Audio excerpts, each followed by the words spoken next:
বাৰম্বাৰ প্ৰতিদিন গোষ্ঠীক আক্ৰমণৰ লক্ষ্য কৰি লোৱাৰ পিছত উচতনিমূলক মন্তব্য দিয়াৰ পিছত ৰাজ্যত কেতিয়াও সংঘটিত নোহোৱা ঘটনা যোৱা বহু বছৰ ধৰি আপোনালোকে কেতিয়াও হয়তো এনেকুৱা ঘটনা দেখা নাই যে সংবাদ মাধ্যমক এনেকৈ পোনপটীয়াকৈ আক্ৰমণৰ লক্ষ্য কৰি লৈছে আৰু যিসকল ভীৰু কাপুৰুষে সেই কাৰ্য সংঘটিত কৰিছে সেইসকলৰ প্ৰতি আমাৰ এটাই আহ্বান যে এনেকুৱা ভয় ভাবুকি দেখুৱাই কোনোবাই যদি ভাবিছে প্ৰতিদিন গোষ্ঠীৰ স্থিতিক সলাব পাৰিব প্ৰতিদিন গোষ্ঠীৰ কণ্ঠক ৰুধিব পাৰিব তেতিয়াহ'লে তেখেতসকলে মূৰ্খৰ স্বৰ্গত বাস কৰিছে ইয়াতকৈ আৰু মই একো নকওঁ আজি দিনৰ ভাগত ৰাজনৈতিক অৰাজনৈতিক বিভিন্ন জাতীয় সংগঠনৰ নেতৃত্ব এই ঘটনাক লৈ সৰব হৈছে আমি আচলতে কোনখন ৰাজ্যত বাস কৰিছোঁ আৰু কোন দিশে ধাৱমান হৈছোঁ গণতন্ত্ৰৰ অন্যতম এটা শক্তিশালী স্তম্ভ বুলি কোৱা হয় চতুৰ্থ স্তম্ভ হিচাপে চিহ্নিত হয় সংবাদ মাধ্যম আৰু সেই সংবাদ মাধ্যমকে যদি এনেকৈ এতিয়া আক্ৰমণৰ লক্ষ্য কৰি লয় স্বয়ং মুখ্যমন্ত্ৰীগৰাকীয়ে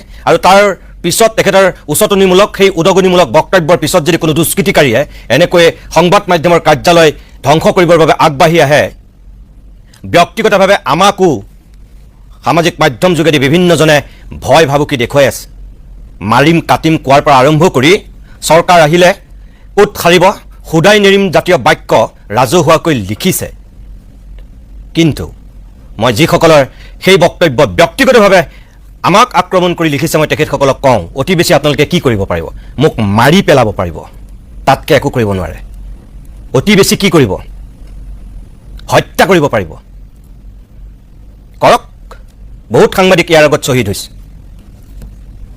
ময়ো শ্বহীদ হ'ম মাৰিবহে মাৰক আপোনালোকে তাতকৈ কি কৰিব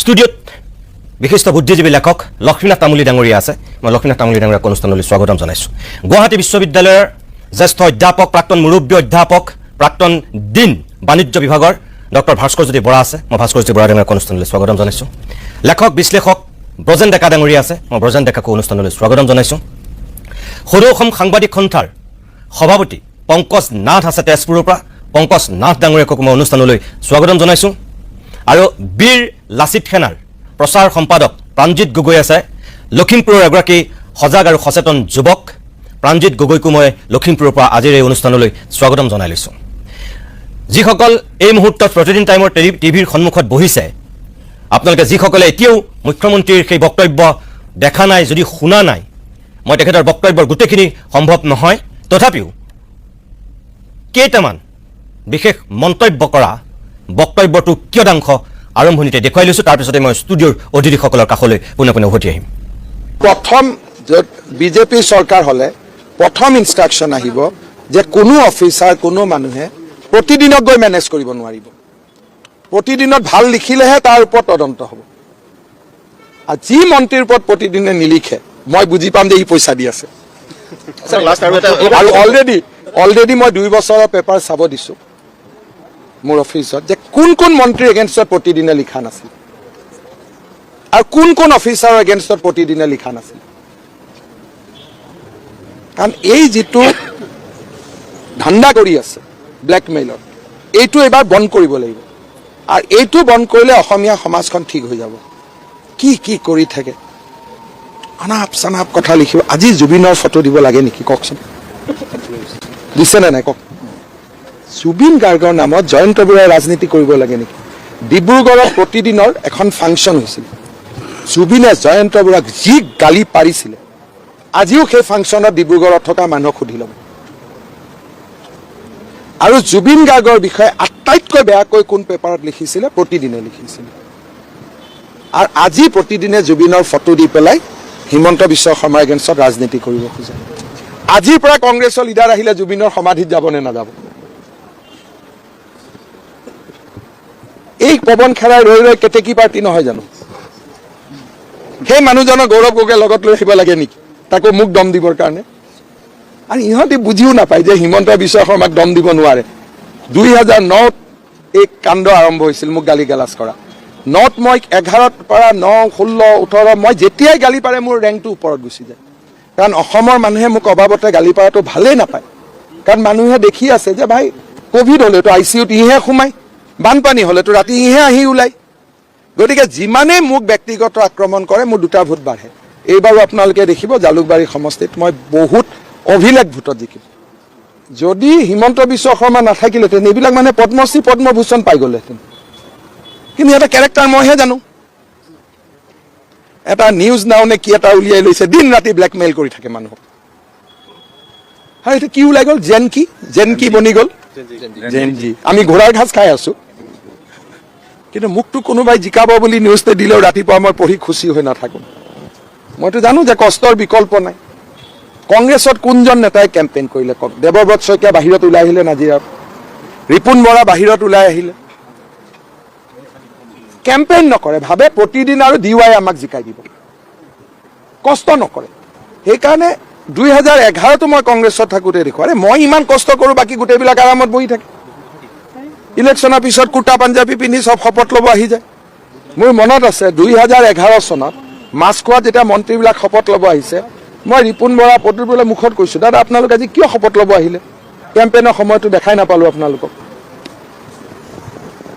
মই চেলাইন লৈ লৈ ঘূৰি ফুৰিলোঁ, আপোনালোক কুৰ্তা পাঞ্জাবী পিন্ধি শপত ল'ব আহি গ'ল। তেতিয়া মোক তৰুণ গগৈ হাতখনত ধৰি গুচাই দিছিলে। গতিকে এই পইণ্টটো মই আগৰ পৰাই কৈছোঁ যে কংগ্ৰেছৰ কোনো লিডাৰে কষ্ট নকৰে। আজি দিলীপ শইকীয়া, প্ৰধান বৰুৱা দিনে ৰাতিয়ে ইয়াত যি ধৰণে কষ্ট কৰি আছে, কংগ্ৰেছৰ কোনোবা এজন লিডাৰে কষ্ট কৰি আছে? আপোনালোকতো সাংবাদিক সকলোতে যায়, অকল DY আৰু প্ৰতিদিনৰ ওপৰতে ইলেকশ্যন উঠিব খোজে। আৰু বেচেৰা মালিক দুজনৰ অৱস্থাটো কাহিল কৰি পেলালে। এতিয়া 90ৰ আশে পাশে বুলি মই কৈছোঁ, 90 যদি হয় 36টা ছিটটো থাকিব, তেতিয়াতো বিৰোধী দলপতি থাকিব। কিন্তু যদি 100 হৈ যায় তেতিয়াতো নাথাকিব। আজি মোৰ ভাল দিন, অহাকালি মোৰ কি দিন আছে মই জানো নেকি? গতিকে কাৰো মইতো ক'ব নোৱাৰো এওঁ শেষ, এওঁৰ ওপৰত। আজিৰ দিনটোত বিজেপিৰ ভাল হ'ব, কিন্তু এতিয়া 31ত কি হ'ব মই আজি কেনেকৈ ক'ম? সেইকাৰণে তেওঁক শেষ এইবিলাক মই নকওঁ। কিন্তু জয়ন্ত বৰুৱা আৰু সঞ্জীৱ জয়ছোৱাল এই দুজন মানুহক কিন্তু অলপ তেওঁলোক পলিটিকেলি আৰু ইণ্টেলেকচুৱেলি শেষ হ'ব এইবাৰ। কাৰণ আগে পিছে মই যি কৰা নাই এইবাৰ মই সেইটো কৰিম। তেওঁলোকক এইবাৰ মই অফিচাৰবিলাকক অৰ্ডাৰ দিম যে প্ৰতিদিনে বেয়াকৈ নিলিখা মানে ইউ আৰ কম্প্ৰমাইজ। মন্ত্ৰীসকলক কম, যিজন মন্ত্ৰীৰ এগেইনষ্টত প্ৰতিদিনে লিখা নাই তাৰ মানে আপুনি প্ৰতিদিনৰ মালিকক টকা দিব। সেইকাৰণে এইবাৰ ময়ো এটা ৰণনীতি বনাই লৈছোঁ। সেইকাৰণে ভগৱানক তেওঁলোকে দিয়ক যে বিজেপি নাহক। ফিজিকেলি একো নাই, কিন্তু পলিটিকেলি আৰু ইণ্টেলেকচুৱেলি এতিয়া কোনেও নাজানে যে DY মালিকে আজি কোনে মাটি দখল কৰা বুলি কয়, ৰিণিকী ভূঞাই। আমিন গাঁৱত DY মালিকে ইণ্ডাষ্ট্ৰীত 22 বিঘা গভৰ্ণমেণ্ট মাটি দখল কৰি বহি আছে। বেংকৰ পৰা লোন লোৱাৰ কাৰণে বেংকে তেওঁলোকক জব্দ কৰিছে। এই মানুহবিলাকে নিজৰ হিষ্ট্ৰীবিলাক চব বাদ দিলে। জয়ন্ত বৰুৱাৰ পৰিবাৰে জনজাতি লোকৰ মাটি দখল কৰিছে। সেইটো দখল কৰাটো কোন হ'ল? ৰিণিকী। মাটিটো দেখা নাই, আমি অনুসন্ধান কৰি আছোঁ। কোনটো মাটি ৰিণিকীয়ে দখল কৰিছে নাম কচোন? বোলে আমি অনুসন্ধান কৰি আছোঁ। কিন্তু জয়ন্ত বৰুৱাৰ পৰিবাৰেতো দখল কৰা মাটিটো মই আজিয়ে যদি গাড়ীত এতিয়া মোৰ লগত আপোনালোকে উঠাই মই লৈ যাম। যদি জয়ছোৱালে দখল কৰি থোৱা মাটি এতিয়া যদি মোৰ লগত যাব খোজে মই লৈয়ে যাম। গতিকে তেওঁলোকে পাংগা ভুল জেগাত লৈ আছিলে ইমান দিন, নিজে ডুবি আছে বোকাত, আকৌ বেলেগৰ গাত বোকা মাৰি থাকে। অৱশ্যে আমি ভালো পাওঁ, বোকা আহিলে বোকাত পদুম আহি যায়। এয়া আছিল কালিৰ দিনটোত নিৰ্বাচন শেষ হোৱাৰ পিছত অসমৰ মুখ্যমন্ত্ৰী হিমন্ত বিশ্ব শৰ্মাৰ বক্তব্যৰ কিয়দাংশ। গৰিষ্ঠ সংখ্যক সময় তেখেতে এনেকৈয়ে সমালোচনাৰে থকা সৰকা কৰিছিল, আক্ৰমণৰ লক্ষ্য কৰি লৈছিল প্ৰতিদিন গোষ্ঠীক। মাননীয় মুখ্যমন্ত্ৰী হিমন্ত বিশ্ব শৰ্মাৰ দৃষ্টিগোচৰ কৰি এতিয়া মই এটা কথা ক'ব বিচাৰোঁ যে বাকী যিয়েই নহওক, আপুনি 90খন আসন পাম বুলি কৈছে, 100খন পালে বিৰোধী দলপতি নাথাকিব বুলি কৈছে। আপোনাক শুভেচ্ছা জনাইছোঁ, আপুনি আকৌ এবাৰ মুখ্যমন্ত্ৰী হওক, আপোনাৰ মুখত ফুল চন্দন পৰক। কিন্তু অন্ততঃ মুখ্যমন্ত্ৰীৰ আসনখনৰ মৰ্যাদা আপুনি ৰাখক, ৰাখি কথাখিনি কওক। হয়, আজিৰ দিনত আপুনি মুখ্যমন্ত্ৰী হৈ থকা নাই, কিন্তু তথাপি আপুনি মুখ্যমন্ত্ৰী হিচাপে কথাখিনি কৈছে। আপোনাৰ প্ৰতি এইটোৱে আহ্বান যে ন্যূনতম যিখিনি মুখ্যমন্ত্ৰীৰ আসনখনৰ দিনক দিনে হ্ৰাস পোৱা, লাঘৱ কৰা যিটো পৰিৱেশ হৈছে, আপুনি এজন অভিজ্ঞ ৰাজনীতিক হিচাপে নীৰৱে নীৰলে এবাৰ ভাবক। আপুনি কেনেধৰণৰ কথা কৈ আছে বিগত কেইটামান দিন ধৰি, কেনেধৰণৰ আচৰণ কৰি আছে কেইটামান দিন ধৰি সংবাদ মাধ্যমৰ আগত, আপুনি এবাৰ ভাবক। মনত ৰাখিব, বাতৰি কাকতৰ জামানা কেতিয়াবাই শেষ হৈছে। আগতে বাতৰি কাকত চাই ৰাজনৈতিক নেতাবিলাকৰ সন্দৰ্ভত মানুহে ভাৱমূৰ্তি নিজৰ মনৰ মাজত তৈয়াৰ কৰিছিল। এতিয়া বাতৰি কাকত চাই নহয়, এতিয়া টেলিভিশ্যন চাই, এতিয়া সামাজিক মাধ্যম চাই, প্ৰত্যেকটো মুহূৰ্তত মানুহে গম পায় নেতাৰ আচৰণ, নেতাৰ কথা বাৰ্তা, নেতাৰ চাল চলন, নেতাৰ বেশভূষা, নেতাৰ বক্তব্য ৰখাৰ ধৰণ কৰণ সকলো। গতিকে সকলোৱে চাই আছে। আপোনাৰ প্ৰতি এইটো এটা অনুৰোধ, এজন সাধাৰণ সংবাদকৰ্মী হিচাপে অনুৰোধ। আৰু দ্বিতীয়তে, আপুনি যিটো কথা কৈছে বেয়া জেগাত পাংগা ল'লে বুলি, মই আপোনাক কওঁ, আপুনি সাংবাদিকসকলক লগ ধৰিছে সোণাপুৰত জনজাতিৰ মাটি দখল কৰি জয়ন্ত বৰুৱাৰ পৰিয়ালে কেনেকৈ, বিশেষকৈ পৰিবাৰে কেনেকৈ দখল কৰি আছে আপুনি দেখুৱাবলৈ যাব বিচাৰিছে। মই আপোনাক আজি এই জনমতৰ পৰা মই প্ৰত্যাহ্বান জনাইছোঁ, আপুনি দিন বাৰ কওক, আমি যাম, আমি পোনপটীয়াকৈ লাইভ কৰি দেখুৱাম কোনখিনি জয়ন্ত বৰুৱাৰ পত্নীৰ নামত জনজাতিক মাটি দখল কৰি ক'ত কিমান বিঘা মাটি আছে আপুনি দেখুৱাওক বলক। আপোনাৰ নিজৰ পত্নীৰ টেলিভিশ্যন চেনেলটোকো লওক, আৰু যিকেইটা আছে আপোনাৰ আশীৰ্বাদ পুষ্ট যিখিনি সংবাদ গোষ্ঠী আছে সকলোকে লওক, আৰু আমাকো লওক, আমি পোনপটীয়া সম্প্ৰচাৰ কৰিম বলক। আপোনাৰ সেই প্ৰত্যাহ্বান মই গ্ৰহণ কৰিছোঁ। প্ৰতিদিন গোষ্ঠীৰ এজন মুখ্য সম্পাদক হিচাপে আপোনাৰ সেই প্ৰত্যাহ্বান গ্ৰহণ কৰিছোঁ। আপুনি কওক কোনদিনাখন যাব, আমি যাম, আমি পোনপটীয়াকৈ সম্প্ৰচাৰ কৰিম। কেইটামান সৰু সৰু সাংবাদিকক বা মুখ বন্ধ কৰি ৰখা ভয় ভাবুকি দেখুওৱা কেইজনমান সাংবাদিকৰ আগত আপুনি যি বৰ্বতা দেখুৱাই পেলাই কথা কৈছে, সেয়া তাত গ্ৰহণীয় নহয়। আমি যাবলৈ প্ৰত্যাহ্বান গ্ৰহণ কৰিছোঁ আৰু আপোনাকো কৈছোঁ, আপুনি দিন বাৰ দিয়ক, বলক, দেখুৱাই দিয়ক অসমৰ মানুহক ক'ত কিমান লেচা বিঘা কথা কিমান পুৰা মাটি আছে, সকলো মানুহে জানক, দেখক, খোল্লা হওক সকলোবিলাক। আপোনাৰ প্ৰত্যাহ্বান গ্ৰহণ কৰিছোঁ আমি প্ৰতিদিন গোষ্ঠীয়ে। ভোট দিয়াটো যেনেদৰে আপোনাৰ মোৰ অধিকাৰ, আনৰ কথা শুনি কাৰোবাক ভোট দিয়াটো অভিশাপ মাত্ৰ। এবাৰ ইলেকশ্যনৰ আগৰ সভা সমিতিবোৰ, ৰেলীবোৰ কিন্তু বেছ চাবলগীয়া হৈছে। নেতা মন্ত্ৰীসকলে আপোনাৰ মোৰ নিচিনা সাধাৰণ মানুহবোৰক বাৰুকৈ নোচোৱাইছে। এই সভা সমিতিবোৰত স্থান পাব লাগিছিল তেওঁলোকে আমাৰ বাবে কি কৰিব, ৰাইজৰ কি লাভ হ'ব, ৰাইজৰ সমস্যা কি কি সমাধান কৰিব, শিক্ষা ব্যৱস্থাৰ কি সলনি কৰিব যাৰ জৰিয়তে আমাৰ উঠি অহা প্ৰজন্মৰ লাভ হ'ব, চিকিৎসা ব্যৱস্থাৰ এনেকুৱা কি সলনি কৰিব যাৰ জৰিয়তে আমাৰ ককা আইতাই বিনামূলীয়াকৈ চিকিৎসা ল'ব পাৰিব। এইবোৰ স্কিম আলোচনা নাই। আলোচনা হৈছে কেৱল মাত্ৰ কোনে কিমান বেছি নৃত্য প্ৰদৰ্শন কৰিব পাৰিছে, কোনে বেছি মানুহ গোটাব পাৰিছে, কোনে কাক ব্যক্তিগতভাৱে সমালোচনা কৰিছে, কাৰ পত্নীক কোনে বেছি গালি পাৰিব পাৰিছে, কাৰ আমেৰিকাৰ লগত সম্বন্ধ, কাৰ পাকিস্তানৰ লগত সম্বন্ধ, এনেধৰণৰ ফটুৱা কথাবোৰেই লাখ লাখ টকা খৰচ কৰি আমন্ত্ৰণ জনোৱা সভাবোৰত এইবোৰ কথাই ডিছকাশ্যন হৈছে। সঁচাকৈ এইবোৰ কথাত ডিছকাশ্যন কৰিবলগীয়া বিষয় নে সেই সভাবোৰত? সেই সভাবোৰত কেৱল আহিব লগা 5 বছৰত কি কি ৰাইজৰ বাবে কাম কৰিব এইবোৰ কথাই আলোচনা হ'ব নালাগেনে? ইয়াত কেৱল কিয় কাৰোবাক ফ্ৰীত কিবা এটা দি দিয়া, 5,000 টকা, 10,000 টকা, 2,000 টকা ভৰাই দিয়াৰ কথা কিয় শাসক বিৰোধী সকলোৱে আলোচনা কৰিছে? যদি ব্যক্তিগতভাৱে 2,000, 5,000 টকা ভৰাই দিব লগাই থাকে, অসমখনৰ কিবা উন্নয়ন হ'বনে? উদ্যোগীকৰণৰ কথা কোনোবাই পাতিলেনে? নাই পতা। শিক্ষা খণ্ডৰ কথা পাতিলেনে? নাই পতা। চিকিৎসাৰ কথা পাতিলেনে? নাই পতা। ব্যক্তিগত খণ্ডত চাকৰি কৰি থকা লাখ লাখ ল'ৰা ছোৱালীৰ দৰমহা বঢ়োৱাৰ কথা পাতিলেনে কোনোবাই? নাই পতা। তেতিয়াহ'লে আপুনি মই আনৰ কথা শুনি যদি কাৰোবাক ভোট দিওঁ, ইয়াতকৈ অভিশাপ গণতন্ত্ৰৰ বাবে কিবা হ'ব পাৰেনে? দল সকলো শুদ্ধ আৰু নিকায়ে থাকে। দল চলোৱা মানুহসকলে দলৰ সেই প্ৰতিচ্ছবিটো বেয়া কৰে। সেয়ে আজিৰ সময়ত কোনটো দলৰ হয় ইয়াক চাই ভোট নিদিব। ভোট যদি দিবই বিচাৰিছে ব্যক্তিত্ব চাই ভোট দিয়ক। ৰজাই বছৰ বছৰে শাসন কৰিছিল, ৰাজতন্ত্ৰ চলিছিল, ইয়াৰ পৰা মুক্তি পাবৰ বাবে গণতন্ত্ৰ সকলোৱে ছাপোৰ্ট কৰিছিল। কিন্তু আজিৰ সময়তো যদি একেকেইখনেই মুখ 30-40 বছৰৰ পৰা একেকেইখন মুখ একেকেইজন মানুহে যদি শাসন কৰে, তেতিয়াহ'লে গণতন্ত্ৰ শুদ্ধ আৰু নিকা হ'বনে? যোগ্যজনে সুবিধা পোৱা প্ৰয়োজন। তেওঁ কোন দলৰ হয় মতলব নাথাকে। নৱ প্ৰজন্মক এইবাৰ সুবিধা দিয়ক। আহিব লগা 5 বছৰত যাতে প্ৰত্যেকজন নৱপ্ৰজন্ম ওলাই আহে আৰু কয়, বহুত হৈ গ'ল আপোনালোকৰ, আমাক সুবিধা দিয়ক, আমি সলনি কৰি দেখাম। চিম্পুল কথা।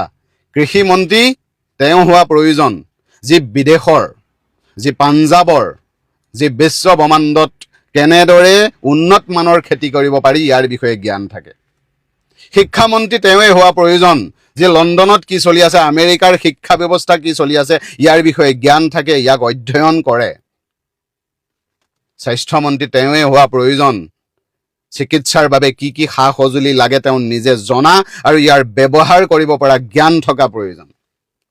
বিত্তমন্ত্ৰী তেওঁৱেই হোৱা প্ৰয়োজন যি সঁচাকৈ আৰ্থিক সংকটৰ সময়ত দেশখনক লগতে ভাৰতবৰ্ষক দিহা পৰামৰ্শ দিব পাৰে। ৱাটাৰ এণ্ড ৰিচোৰ্চ ডিপাৰ্টমেণ্টৰ মন্ত্ৰী তেওঁৱেই হোৱা প্ৰয়োজন যি মাথাউৰিটো কেনেকৈ বনাব লাগে জানে, যি ইঞ্জিনিয়াৰিং জ্ঞান থকা প্ৰয়োজন। বৈদ্যুতিক মন্ত্ৰী তেওঁৱেই হোৱা প্ৰয়োজন যি টেকনিকেল নলেজ যাৰ আছে। কেৱল মাত্ৰ বছৰ বছৰ ৰাজনীতি কৰিলেই তেওঁ দক্ষ হ'ব নোৱাৰে। সেইকাৰণে আমাক নৱপ্ৰজন্ম লাগে। এবাৰ আপুনি কাক ভোট দিব আপোনাৰ ব্যক্তিগত কথা, মই কাৰোবাক ভোট দিয়ক বুলি যে কম বা কোনোবাই যদি কৈছে এইটোৱে ডাঙৰ স্কেম। গণতন্ত্ৰত আপুনি মোক ভোট দিব, এইটো দিম সেইটো দিম বুলি কোৱাৰ অৰ্থই নাথাকে। গণতন্ত্ৰ ৰাইজৰ চৰকাৰ, ৰাইজে যাক ভাল পাব তেওঁক ভোট দিব। ইয়াৰ লগে লগে মই কম শিক্ষিত মানুহক ৰাজনীতিলৈ আদৰিব লাগিব অসমৰ ভৱিষ্যতৰ বাবে। সেইকাৰণে এইবাৰ ভোটটো টিপাৰ সময়ত কাৰ পৰা পইচা লৈছে, কোন ওচৰৰ পঞ্চায়তৰ মানুহজনে আহি আপোনাক অনুৰোধ কৰিছে, সেই কথা গুৰুত্ব নিদিয়াকে নিজৰ বিবেকেৰে ভোটটো দিব। নিজৰ উঠি অহা 5, 6, 7, 10 বছৰীয়া ল'ৰা ছোৱালীকেইটাৰ ভৱিষ্যতৰ কথা ভাবি ভোট দিব। মই এইটো নকওঁ বিৰোধীক ভোট দিয়ক, মই এইটোও নকওঁ শাসকীয় পক্ষক ভোট দিয়ক। আপোনাৰ সমষ্টিৰ পৰা সকলোতকৈ ভাল মানুহজনক নিৰ্বাচিত কৰক। তেওঁ যি দলৰে নহওক, তেওঁ যদি সঁচাকৈ ভাল কাম কৰিব বিচাৰে তেওঁ আপোনাৰ অঞ্চলৰ উন্নতি কৰি দিব। মই ডাইৰেক্টলি নৱপ্ৰজন্মক ছাপোৰ্ট কৰোঁ। আহিব লগা 5 বছৰত, এইটো ইলেকশ্যন যোৱাৰ পাছত অহা ইলেকশ্যনত মই 80% নৱপ্ৰজন্মৰ মানুহ বিচাৰোঁ। ৰাজতন্ত্ৰ নহয় যে সদায় একেজন মানুহকে চাই থাকিম।